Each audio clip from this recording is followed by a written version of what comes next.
அடம்பன் கொடியும் திரண்டால் மிடுக்கு அப்படின்னு ஒரு வசனம் சொல்லி வச்சிருக்கிறாங்க. நல்ல பழமொழி. அடம்பன் கொடிங்கிறது தொட்டா ரொம்ப மென்மையா இருக்கும். சில்க் நூல் மாதிரி இருக்கும். அது தரையில எப்படி இருக்கும்னா நல்ல கொடி மாதிரி படந்து படந்து படந்து படந்து இருக்கும். அதுல சின்ன சின்ன வெள்ளை வெள்ளை வெள்ளையா பூக்கள் இருக்கும். அடம்பன் கொடியும் திரண்டால் மிடுக்கு.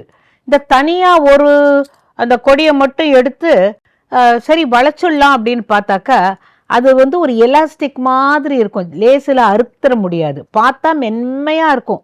அப்படியே காலில் படும். நம்ம ஒரு ஸ்ட்ராண்டில் அப்படி கால் விரல் மாட்டினா கூட நம்ம தடிக்கு விழுந்துருவோம். ஆனால் மென்மையா இருக்கும். அதை பார்த்தாக்கா அது பிச்சுடலாம் போல இருக்கும். அடம்பன் கொடியும் திரண்டால் மிடுக்கு.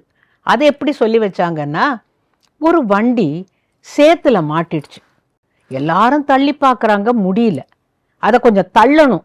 அதுக்கு என்ன பண்ணாங்களாம், இந்த பசங்களை விளையாடிட்டு இருந்த பசங்களெல்லாம் ஒரு தாத்தா கூப்பிட்டாராம். கூப்பிட்டு, அடே அடம்பங்கொடியெல்லாம் திரண்டா மிடுக்குடா, பறிச்சுட்டு வாங்கடான்னாராம். எது தாத்தா அடம்பங்கொடின்னா அவர் காட்டவும். அது எப்படின்னு கேட்டால், நிலத்தில் இப்படி விளையுது இல்லை, இந்த ஒரு இடத்துல பிடிங்கினா அடுத்த வேர் அடுத்த வேர் அடுத்த வேர் இவ்வளோ நீளமாக எடுத்துடலாம். ஆளாளுக்கு கொஞ்சம் அடம்பங்கொடி எடுத்துட்டு வந்தாங்களாம். தாத்தா என்னே சொன்னாராம், நீ அங்கே பிடிச்சிக்கோ, நான் இங்கே பிடிச்சிக்கிறேன்னு போட்டு அதை நல்லா முறுக்கிட்டாங்க வடம் மாதிரி. அதை இந்த வண்டியில் கட்டி இடுங்கடா பசங்களான்னாராம். அப்படியே சேத்துலேருந்து வெளியில் வந்துதான். என்ன தாத்தா இவ்வளோ மென்மையான கொடி? ஆமாம், ஒன்றுபட்டால் உண்டு வாழ்வு. இந்த ஒத்த கொடியாக வச்சுருந்தாக்கா என்னால் முடியாது.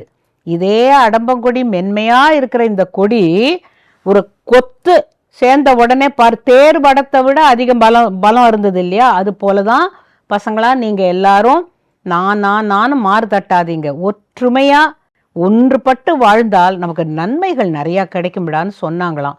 அடம்பங்கொடி அப்படிங்கிற அந்த வார்த்தை சொல்லும் பொழுதே எனக்கு இதுதான் ஞாபகம் வரும். ஒன்றுபட்டால் என்றும் உண்டு வாழ்வு.